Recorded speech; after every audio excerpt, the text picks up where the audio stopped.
What's going on YouTube? JT is Reborn here, and welcome back to another edition of my DC comic book reviews. And in this video, I'm going to be talking about DC Universe Lazarus Planet Dark Fate issue number 1. This is another anthology story set in the Lazarus Planet thing, which really doesn't add much to the overall story. It's more so setting up other events for DC Comics to come later on this year, and then just some other random stuff going on. I don't even know. It's just...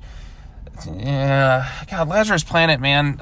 The main story, Lazarus Planet Alpha, Monkey Prince, and I think Lazarus Planet Omega will be the only things you need to read to understand the actual core conflict of Lazarus Planet, because everything else outside of it feels like an afterthought. It doesn't feel like they're really trying to move the Lazarus, like the main focal point with Neza and King Fireball, forward at all. These are just some other side stories that are kind of happening after the Lazarus reign hit, and some will have spin-offs into other things, which I did see announced today.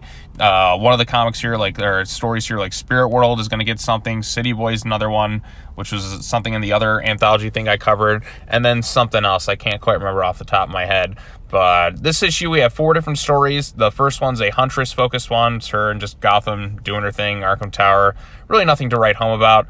The second one is a Doom Patrol-focused one, which is also setting the stage for the Doom Patrol book to come out later on this year. Now, I actually really liked the Doom Patrol TV show. I think it's really, really good. So at least I had some connection there with the Doom Patrol in that regard. So maybe that one has potential going forward. The third story, I couldn't really tell you what the hell's going on with it, because it's about a new character known as Circuit Breaker, and then it just says to be continued in the DC Pride special. So whatever is going to happen there is going to happen there. So, and then lastly, the only story that had any bit of intrigue for me personally is this one about a new character in something called Spirit World, which to me interests me because it made me think of something I really love, the anime Yu Yu Hakusho, which is one of my favorite animes of all time. Probably even after Dragon Ball, I think Yu Yu Hakusho is probably up there at close to number 2 or something like that. I love Yu Yu Hakusho. I watched everything. I read a bunch of stuff on it. I love Yu Yu Hakusho, and the Spirit World and all that other stuff. It excites me. I don't know, maybe just that, it's just that vibe of it, just the whole Spirit World aspect just got me kind of excited and all that. So yeah, that's the only other thing that kind of intrigued me, and that one's getting a spin-off series. It's gonna have Constantine, who's a character I like, Cass Kane, character I like, and then, like I said, that bit of a manga anime type feel with it. So there's that. But anyways, let's go ahead and quickly summarize some of the stuff. Like I said, first story is a Huntress focused one.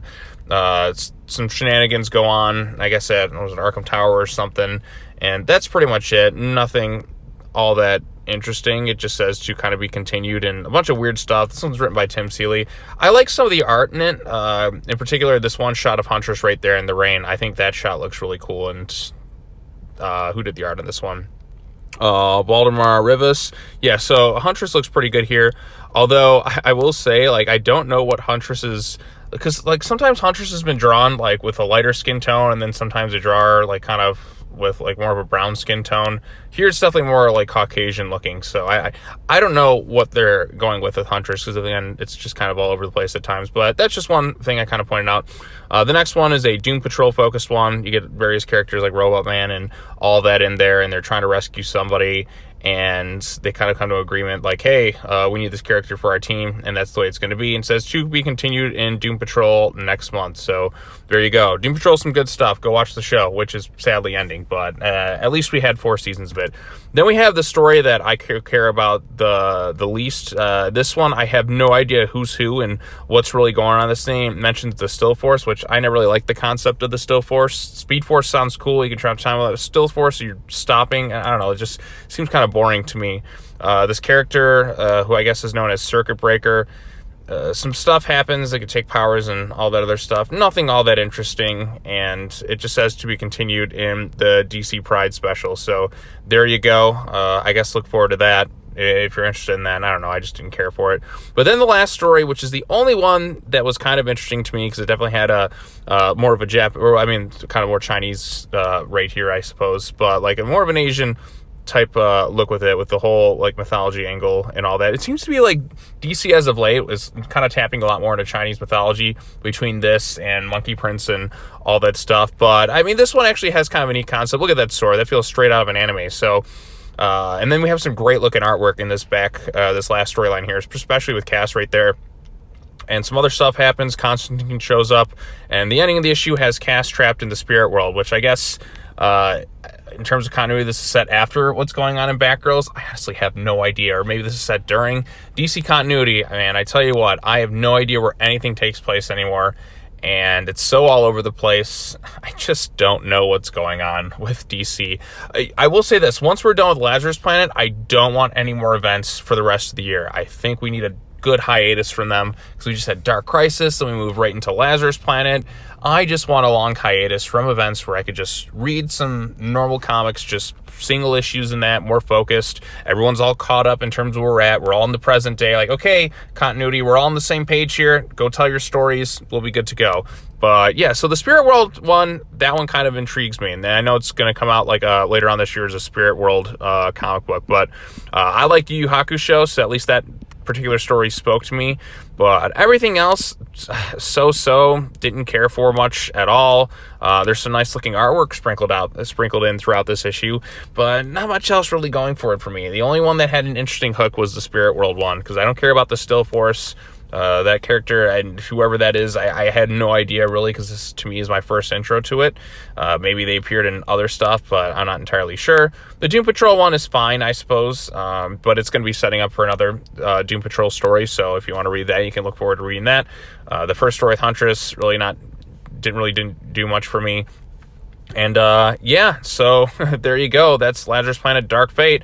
Doesn't really evolve the Lazarus Planet storyline with the whole King Fireball Nezza stuff. To me, that should be the focal point of this event.